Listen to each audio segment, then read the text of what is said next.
Quorum being present, the Committee on Homeland Security will come to order. Committee is meeting today for consideration of H.R.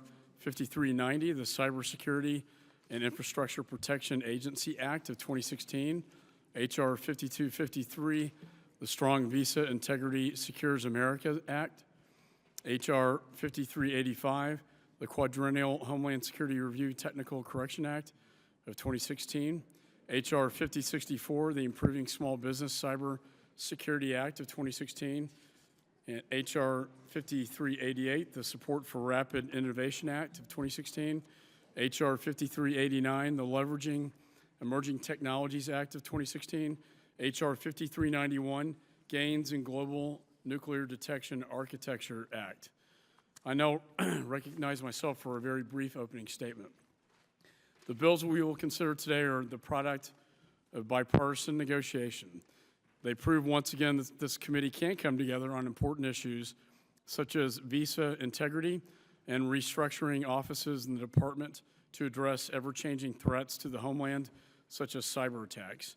I thank my colleagues on both sides of the aisle for their support of these bills. The chair now recognizes the ranking member. Thank you, Mr. Chairman. Today, the committee will be considering 7 bills that share one common feature, a focus on transformation. We have before us legislation that seeks to transform the National Protection and Programs Directorate into an operational agency and rebrand it into the Cybersecurity and Infrastructure Protect Agency. This measure, if enacted, could help DHS chart a new course as we carry out its cyber infrastructure protection and emergency communications mission. The job of mapping out a new agency is a complicated one. Mr. Chairman, I have quite a lengthy opening statement, but I will take your lead and submit it for the record. No, we certainly all appreciate that. And without objection, be entered into the record. By agreement between the chair and ranking member, the committee, by unanimous consent, shall use an amendment roster today.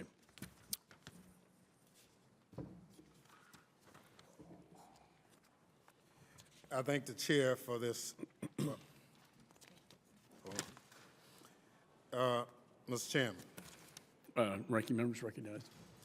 I look forward to working with you and my Republican colleagues to ensure Congress authorizes funding necessary to carry out a lot of this work. And while reserving the right to object, I will not. Would the chair please explain our agreement regarding the amendment? I thank the gentleman for agreeing to the use of an amendment roster. We have agreed that the bills be open to amendment at any point and that we shall take up amendments in the order listed on the roster. The chair will allow members to offer amendments listed on the roster out of order to the extent practicable and in a manner not prohibited by House or committee rules. Amendments not listed on the roster may be considered at the conclusion of the consideration of the roster. Chair would also note that there is a bipartisan agreement on many of these amendments. Members may be permitted to offer their amendments en bloc. I thank the chair for the explanation and withdraw my reservation. I thank the ranking member. I now call up H.R. 5390, the Cybersecurity and Infrastructure Protection Agency Act of 2016. The bill is circulated in advance and printed copies are available. The clerk shall designate the bill. H.R. 5390. Without objection, the first reading is dispensed with. The bill is considered read and open to amendment at any point. I now recognize myself for an opening statement on the bill. This bill redesignates the National Protection and Programs Directorate, or NPPD, as the Cybersecurity and Infrastructure Protection Agency. This measure realigns and streamlines the department's cybersecurity and infrastructure protection missions to more effectively protect the American public against cyber attacks that could cripple the nation. The bill establishes the organizational and leadership structure for the agency, including a cybersecurity division, infrastructure protection division, an emergency communications division, and the Federal Protective Service. Last year, Congress enacted the Cybersecurity Act of 2015, which bolstered the cybersecurity mission of the department. This bill gives DHS the tools necessary to carry out those responsibilities. Every day, cyber criminals in nation states are looking for vulnerabilities to exploit in companies like Target and Sony, our critical infrastructure sectors, and the federal government. And while the complexities of these assaults grows, the steps taken today are crucial towards ensuring our homeland remains ready to defend against these attacks. Does any other member wish to be recognized on the bill? Mr. Chairman. Mr. Langevin is recognized. Thank you, Mr. Chairman. Just briefly, I'd like to say a few brief words about the NPPD reorganization plan. And first, I wanted to commend you and the ranking member for the great work on this legislation. Over the past decade, the National Protection and Programs Directorate's role in defending the nation and the .gov domain from cyber attacks has grown in concert with the increasing threat to our networks. And the committee has recognized the NPPD's increased activity in bills like the National Cybersecurity Protection Act of 2014, which authorizes the NCIC, and the Cybersecurity Act of 2015, which made NPPD the federal government's primary hub for information sharing. NPPD is acting in an operational capacity today, and it's clear that it's outgrown its current organizational structure as just a headquarters component. So this bill will adapt the statutory framework to embrace NPPD's evolving mission and effort that I fully support. While I understand that the department has a few concerns about the specificity provided by the chairman's language, I think that the bill as a whole maintains the broad outline of a structure that both the department and the committee agree will increase effectiveness. And I've had a number of conversations with colleagues in allied nations about their efforts to ensure that government reflects the ever-increasing cybersecurity risks.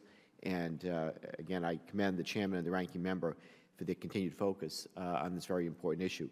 I hope that this reorganization will also help to clarify for private entities whom to call when faced with a breach, something that we on the committee have frequently heard that there's confusion about. Finally, I also want to highlight the importance of combining cyber and physical security when conducting risk assessments. On the Armed Services Committee, where I also sit and serve as the ranking member of the Emerging Threats and Capabilities Subcommittee that has jurisdiction over cyber there, we take it as a given that every conflict going forward today and again going forward will have both a cyber and a traditional kinetic component to it. And with the growing reliance on Internet-enabled technology within critical infrastructure, we must employ the same mindset when looking at vulnerabilities. So with that, Mr. Chairman, let me again thank you and the ranking member for your work on this important bill. I look forward to supporting it, and I yield back. I thank the gentleman, and thank you for your leadership in this very important issue.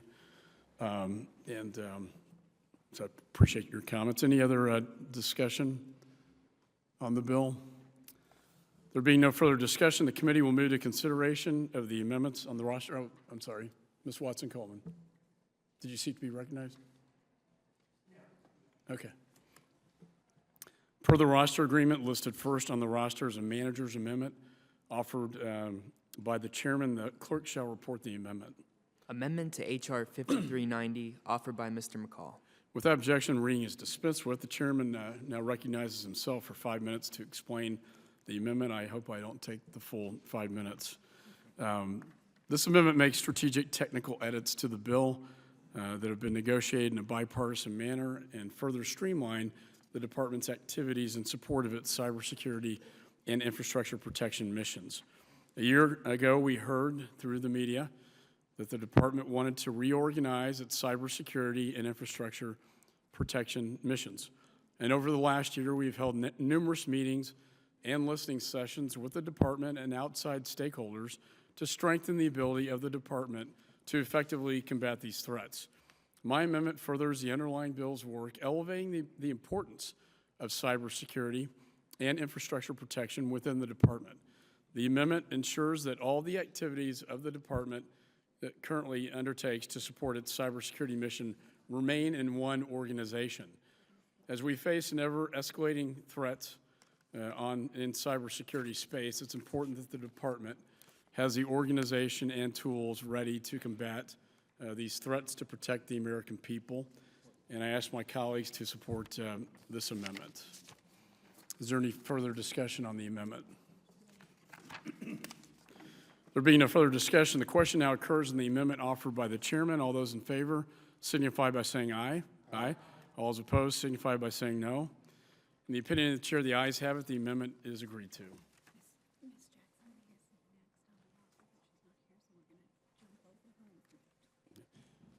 Per the roster agreement, listed next is amendment number 025, offered by the gentleman from New York, Mr. Donovan.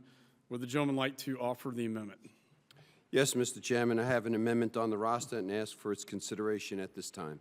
The clerk shall report the amendment. Amendment to H.R. 5390, offered by Mr. Donovan. That objection reading is dispensed with. Mr. Donovan is recognized for 5 minutes on his amendment. I want to thank Chairman McCaul and Ranking Member Thompson for working in a bipartisan manner on this critical issue. As chairman of the Subcommittee on Emergency Preparedness, Response, and Communications, I am offering an amendment to enhance cyber information sharing with state and major urban area fusion centers. I recently held a joint hearing with Chairman Ratcliffe and Ranking Members Payne and Richmond, where witnesses stressed the need for improved cyber information sharing. One of the witnesses, Lieutenant Colonel Cooney from the New York State Police Department, said that his fusion center does not receive cybersecurity intelligence information in a timely manner, which prevents his center from sharing this vital information with agencies, first responders, and businesses in my state. We also heard that sharing cyber-related information with the emergency management and first responder communities is ad hoc at best. I'm concerned that this lack of sharing cyber information with states and localities will create information sharing stovepipes that could harm our ability to prevent, protect against, and respond to a massive cyber attack. 78 fusion centers across the United States analyze and disseminate counterterrorism and homeland security information to state and local law enforcement, firefighters, public health officials, and others. Some fusion centers are proactively beginning to incorporate cybersecurity into their operations, and that's a good thing.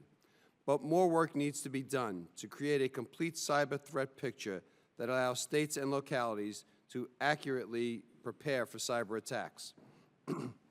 My amendment addresses this concern by allowing this Department of Homeland Security to deploy cybersecurity subject matter expertise to local fusion centers. If adopted, this amendment will allow personnel from the Cybersecurity and Infrastructure Protection Agency, including cybersecurity analysts, to deploy to fusion centers across the nation.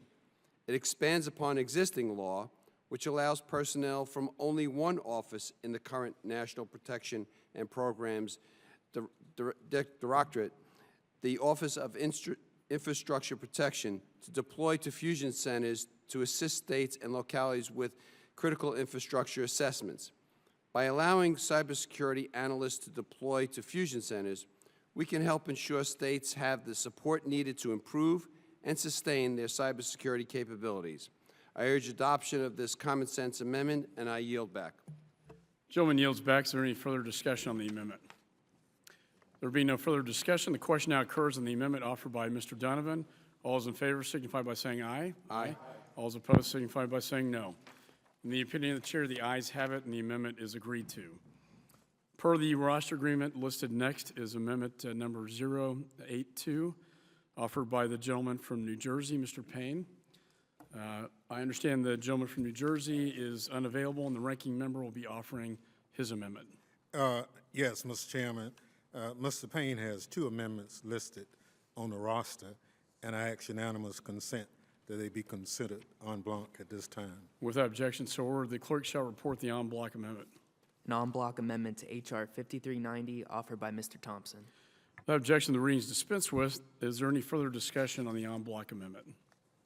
There being no further discussion, the question now occurs on the en bloc amendment offered by the ranking member for Mr. Payne. All those in favor signify by saying aye. Aye. Aye. All those opposed signify by saying no. In the opinion of the chair, the ayes have it. The en bloc amendment is agreed to. Per the roster agreement listed next is Amendment 053 offered by the gentlewoman from New Jersey, Mrs. Watson Coleman.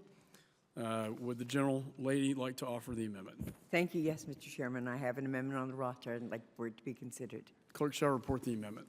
Amendment to H.R. 5390, offered by Mrs. Watson Coleman. Without objection, the reading is dispensed with. Mrs. Watson Coleman is recognized for 5 minutes. Thank you, Mr. Chairman. My amendment seeks to ensure that the Quadrennial Homeland Security Review is informed by the assessments required under this act. The underlying legislation directs the CIPA director to conduct a national risk assessment and integrated risk assessment on cybersecurity and infrastructure threats facing the nation. I believe that risk assessments are essential to inform the activities of a federal agency. As such, I believe that the risk assessment produced pursuant to this act should be considered by the Secretary as he seeks to reach determinations about the risks we face as a nation and as the mission areas that should be enhanced or developed to respond to such risks. My amendment is a complement to H.R. 5385, legislation I introduced to require the department to utilize a risk assessment to determine the range of threats facing the homeland and the tactical strategies for addressing those risks.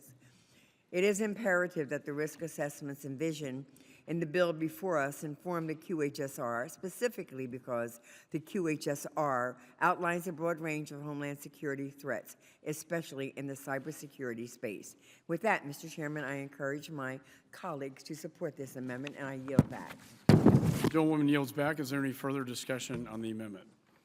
There being no further discussion, the question now occurs on the amendment offered by Mrs. Watson Coleman. All those in favor signify by saying aye. Aye.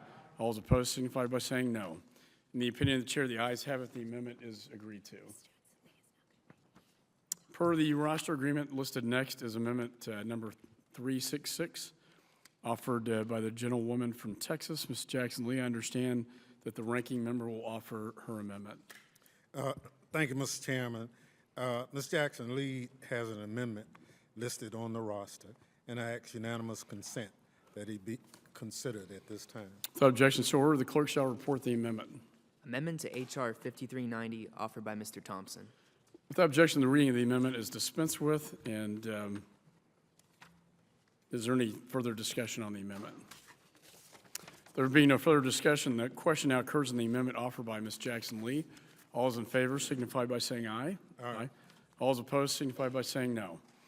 In the opinion of the chair, the ayes have it, and the amendment is agreed to. There are no additional amendments listed on the roster. Are there any further amendments to the bill? There being no further amendments, the question now occurs on agreeing to the bill H.R. 5390 as amended. All those in favor signify by saying aye. Aye. All those opposed signify by saying no. In the opinion of the chair, the ayes have it, and the bill is agreed to. Question now occurs on reporting the bill H.R. 5390 as amended to the House with a favorable recommendation. All those in favor signify by saying aye. Aye. All those opposed signify by saying no. In the opinion of the chair, the ayes have it, and the motion is agreed to. Without objection, the motion to reconsider is laid on the table. Staff is authorized to make any technical and conforming changes. I now call up H.R. 5253, the Strong Visa Integrity Secure America Act, and discharge the Subcommittee on Border and Maritime Security from further consideration.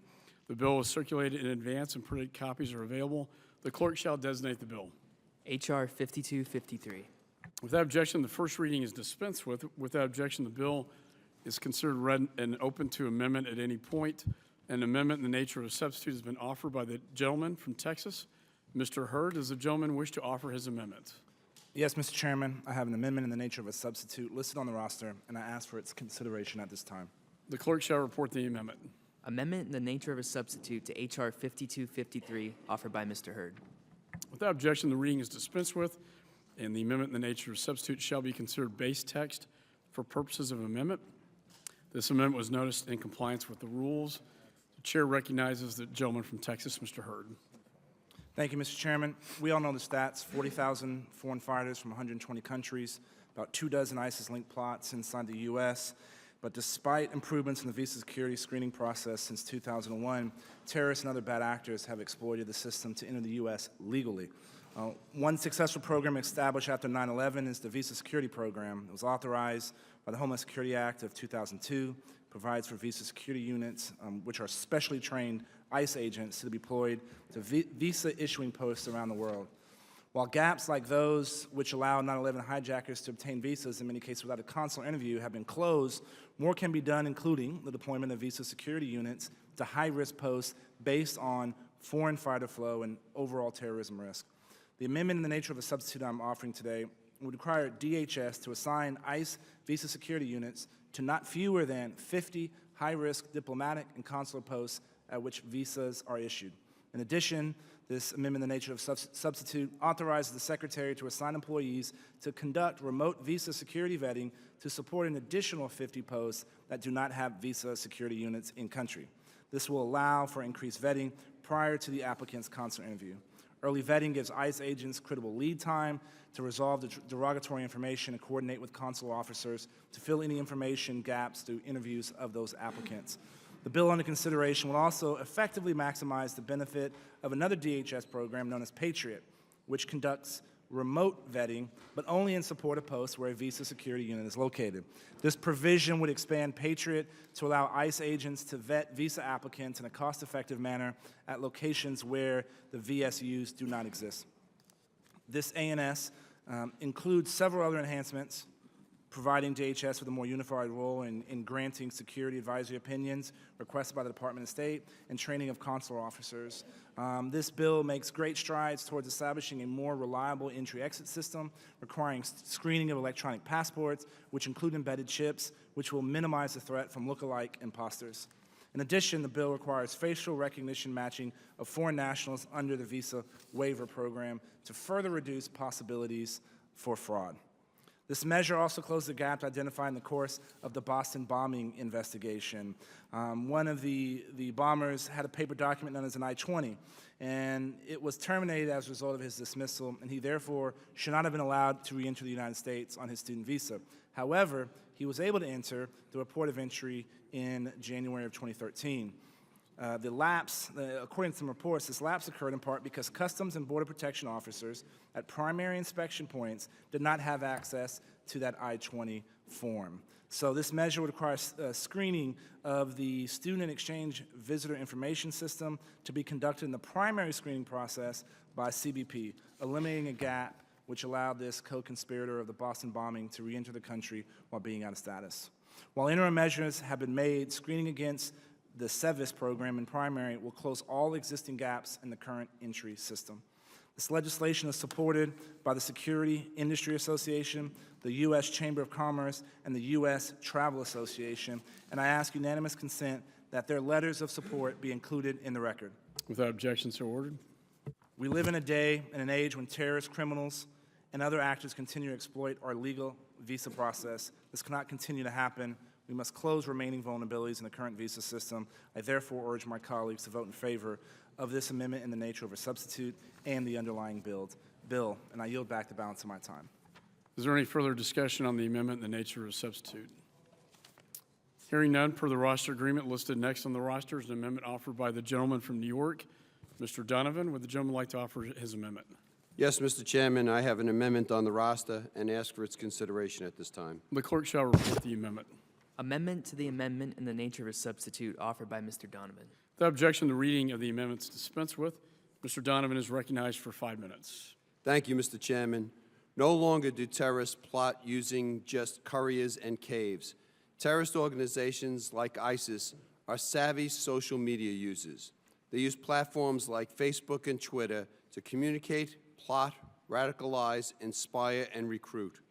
Widespread use of social media by terrorist organizations represents DHS with a challenge, but also an opportunity to mine this open source information to enhance visa vetting. Unfortunately, our nation's security programs haven't fully caught up with the new and evolving threat.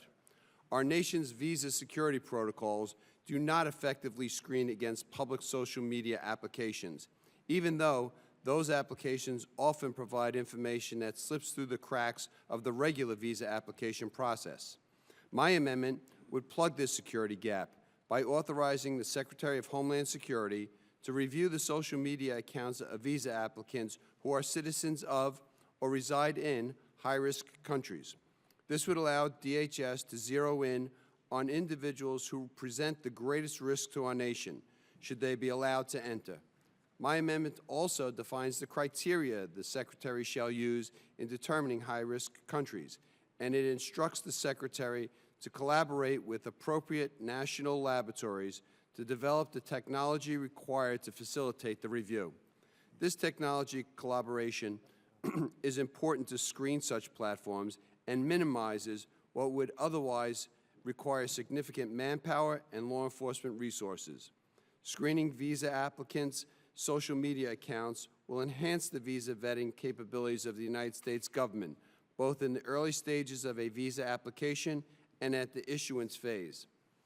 It will allow for continued monitoring of non-immigrant visa holders during the time of visa application, issuance, and entry into the United States. This screening will identify derogatory information discovered during the pre-issuance vetting phase and may lead to an ineligibility finding, which under normal circumstances would not be known to the United States government. DHS currently sees value in social media vetting. USCIS is currently piloting the use of social media to review applications for certain immigration benefits. According to testimony the committee received in February, USCIS has conducted several of these pilots using social media in connection with refugee applications and is exploring using social media for other adjudications. My amendment will help DHS build on its work. Social media screening and open source vetting will provide DHS the tools it needs to identify threats early and connect dots it otherwise would not. In essence, DHS must utilize the same tools terrorist organizations seek to use against us. I urge support for this amendment and yield back the balance of my time. Gentleman yields back. Is there any further discussion on the amendment? Let me say I appreciate the gentleman offering this amendment. I think this San Bernardino case highlighted the lack of vetting of social media prior to the issuance of a visa, which you've identified and have we will correct in this legislation. Per the roster agreement listed next is an amendment offered by the gentlewoman from Texas, Ms. Jackson Lee. I understand the ranking member will offer the amendment. Yes, Mr. Chairman, I have 3 amendments on the roster, and I ask unanimous consent that they be considered en bloc at this time. If the gentleman would yield back, I'd like to go back to Mr. Donovan's amendment. We actually have to vote on that, so it's in the bill. The question that occurs on the amendment to the amendment in the nature of a substitute offered by Mr. Donovan. All those in favor signify by saying aye. Aye. All those opposed signify by saying no. In the opinion of the chair, the ayes have it. The amendment is agreed to. The ranking member is recognized. Thank you, Mr. Chairman. I have 3 amendments on the roster, and I ask unanimous consent that they be considered en bloc at this time. Without objection, so ordered, the clerk shall report the en bloc amendment.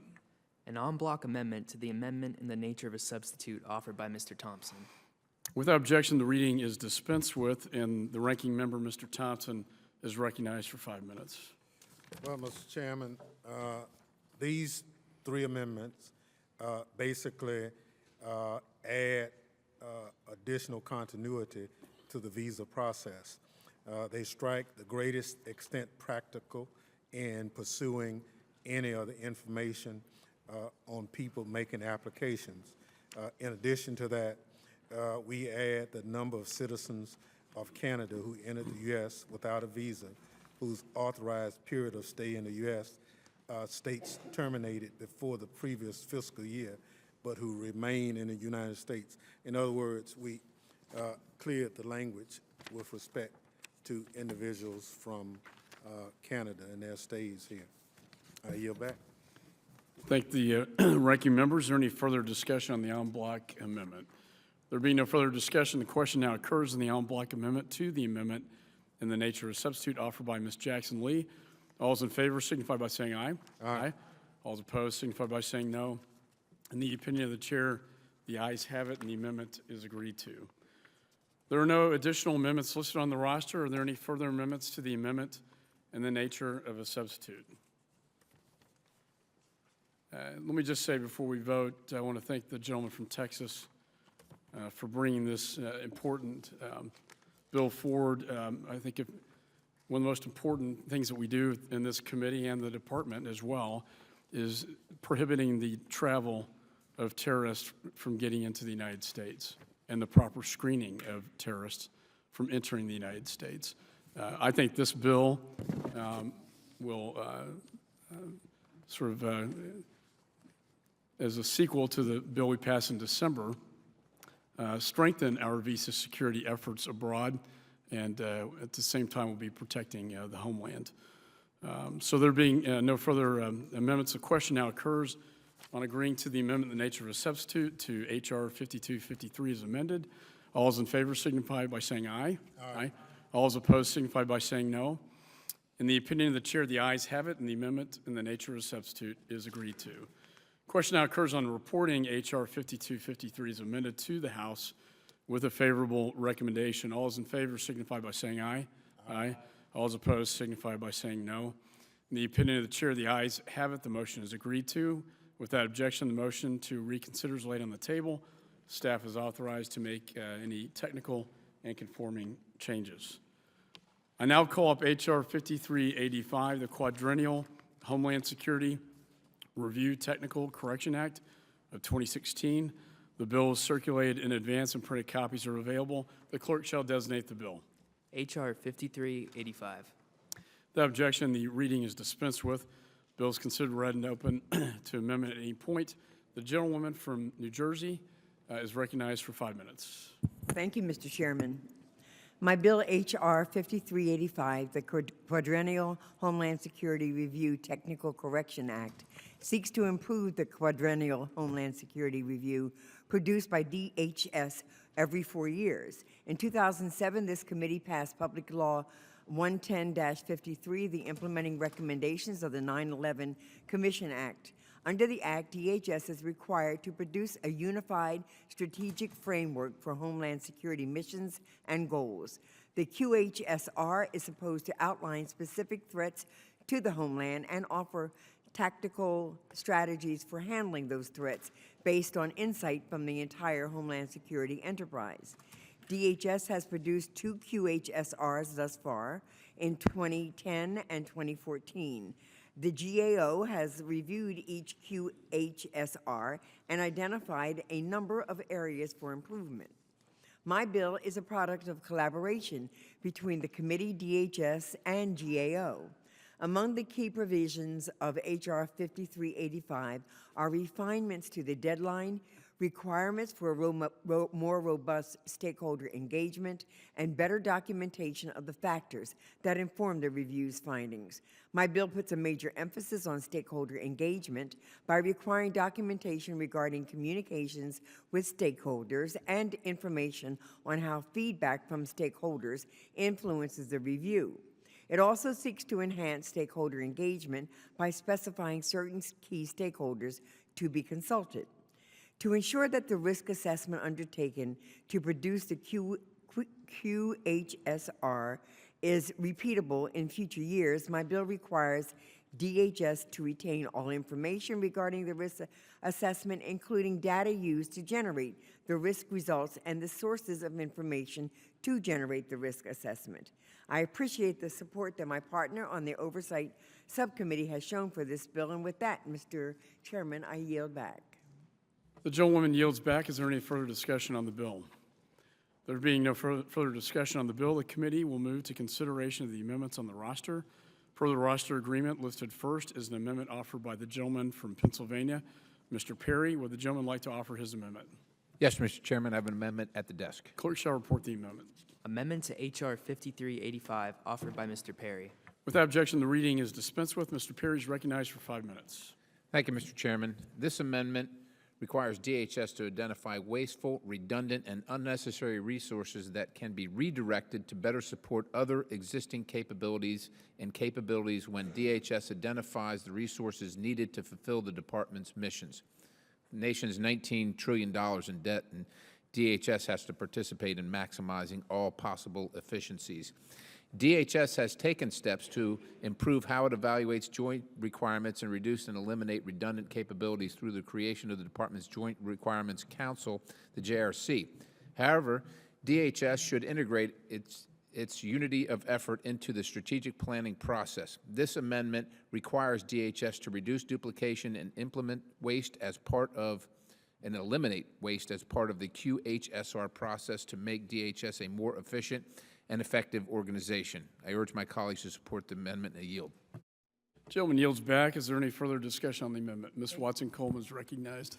Thank you, Mr. Chairman. I just want to say that I appreciate Chairman Perry's offering this amendment to H.R. 5385 that would direct the department to review the redundant, wasteful, or unnecessary resources identified in the course of the Quadrennial Homeland Security Review preparation. Indeed, it is necessary. With that, I yield back. Thank you. Lady yields back. Is there any further discussion?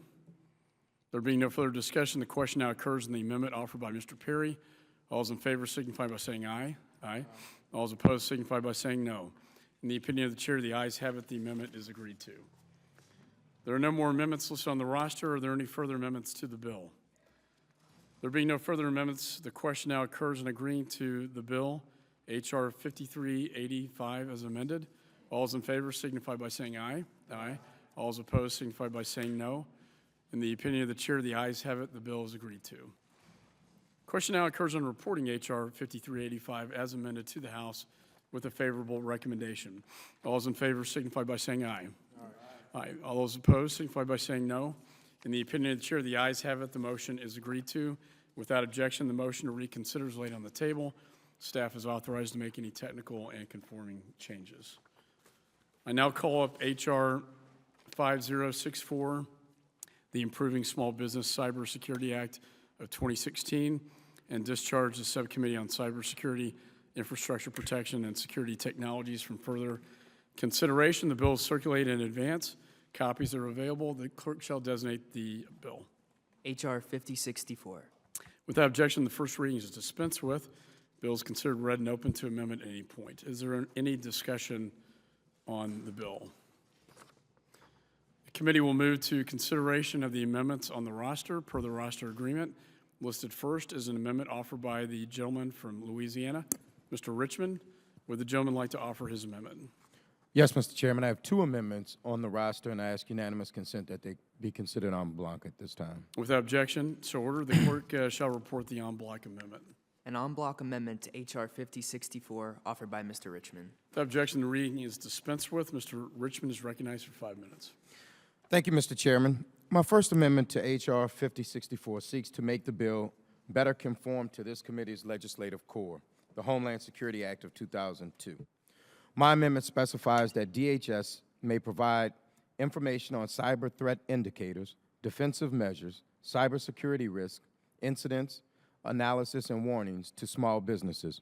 Such language conforms to the statutory language that this committee enacted in 2014 and currently exists in the Homeland Security Act. It also makes the bill consistent with other legislation that comes before this committee by incorporating a small terminology change. Mr. Chairman, my second amendment gets to what our expectations are of the SBA and DHS as they collaborate to develop a small business development center cyber strategy as required under the Act. It clarifies that SBA's network of small business development centers are to be leveraged by DHS to disseminate timely cyber threat and other information to small businesses. Today, there are nearly 1,000 such centers across the nation, providing no-cost business consulting and low-cost training to small businesses. In New Orleans, the Louisiana Small Business Development Center is an epicenter for entrepreneurial activity. It just makes sense to tap into it. I encourage my colleagues to vote for my en bloc amendments, and I yield back. Gentleman yields back. Is there any further discussion on the en bloc amendment? There being no further discussion, the question now occurs on the en bloc amendment offered by Mr. Richmond. All those in favor signify by saying aye. Aye. All those opposed signify by saying no. In the opinion of the chair, the ayes have it, and the amendment is agreed to. There are no additional amendments listed on the roster. Are there any further amendments to the bill? There being no further amendments, the question now occurs on agreeing to H.R. 5064 as amended. All those in favor signify by saying aye. Aye. All those opposed signify by saying no. The opinion of the chair, the ayes have it, the bill is agreed to. Question now occurs on reporting H.R. 5064 is amended to the House with a favorable recommendation. All those in favor signify by saying aye. Aye. All those opposed signify by saying no. In the opinion of the chair, the ayes have it, and the motion is agreed to. Without objection, the motion to reconsider is laid on the table. Staff is authorized to make any technical and conforming changes. I now call up H.R. 5388, the Support for Rapid Innovation Act of 2016, H.R. 5389, the Leveraging Emerging Technologies Act of 2016, and H.R. 5391, the Gains in Global Nuclear Detection Architecture Act, and ask unanimous consent they be considered en bloc. Without objection, so ordered. The bills were circulated in advance. Printed copies are available. Clerk shall designate the bill. H.R. 5388, H.R. 5389, H.R. 5391. Without objection, the reading is dispensed with. Bills are considered read and open to amendment at any point. The gentleman from Louisiana, Mr. Richmond, is recognized for 5 minutes. Mr. Chairman, H.R. 5391, the Gains in Global Nuclear Detection Architecture Act, is a bill to improve the documentation of the planning and prioritizing process for nuclear detection research and development projects initiated by the Department of Homeland Security Domestic Nuclear Detections Office, Transformational and Applied Research Directorate, or TAR, preventing terrorists from smuggling nuclear or radiological material to carry out an attack in the United States is and has long been a top national priority. The Department of Homeland Security's Domestic Nuclear Detection Office, or DNDO, has at its core mission to improve our nation's capabilities to deter, detect, respond to, and attribute responsibility for domestic nuclear terrorist attacks that might occur. As part of this mission, DNDO conducts transformational and applied research and development for the improvement of radiation and nuclear detection devices and forensics. My concern here is that under federal standards for internal control, federal agencies are required to promptly document transactions and significant events when they plan to execute research and development activities. This is required to maintain their relevance and value to management in the department in controlling operations and making decisions. The Government Accountability Office recently issued a review that concluded that better documentation would help the effectiveness of DNDO's Transformational and Applied Research Directorate. GAO found that DNDO needed to do a better job of demonstrating more openly how projects are selected for funding within the research and development portfolios can align with the research challenges and identified gaps, especially in the global nuclear direction architecture, or GNDA. Without documentation, explain how research and development projects align with research challenges, it is hard to determine whether DNDO research investments are positioned to address identified gaps in the global nuclear detection architecture. It is my understanding that DNDO has agreed with the GAO findings and undertaken steps to correct this need and create a path forward. Enactment of H.R. 5391 will make sure that DNDO takes a systematic approach for evaluating, prioritizing, and selecting research topics. I ask my colleagues to support this legislation, and I yield back. Gentleman yields back. Does any other member wish to be recognized on these bills offered in block? There are no amendments listed on the roster. Are there any amendments to these bills? There being no amendments, the question now occurs on agreeing to the bills offered. All those in favor signify by saying aye. Aye. All those opposed signify by saying no. In the opinion of the chair, the ayes have it and the bills are agreed to. The question now occurs on reporting the bills to the House with a favorable recommendation. All those in favor signify by saying aye. Aye. All those opposed signify by saying no. In the opinion of the chair, the ayes have it and the motion is agreed to. Without objection, the motion to reconsider is laid on the table.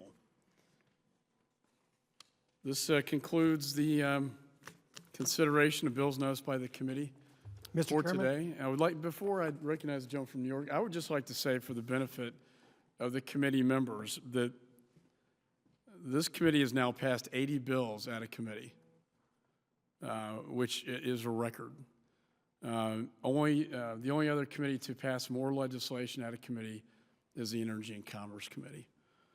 We've had 70 bills pass the House, and 16 of these bills have been signed into law by the President. So I just want to thank all members on the committee on both sides of the aisle and the staff for what's been a very productive, I think, Congress, at least for this committee.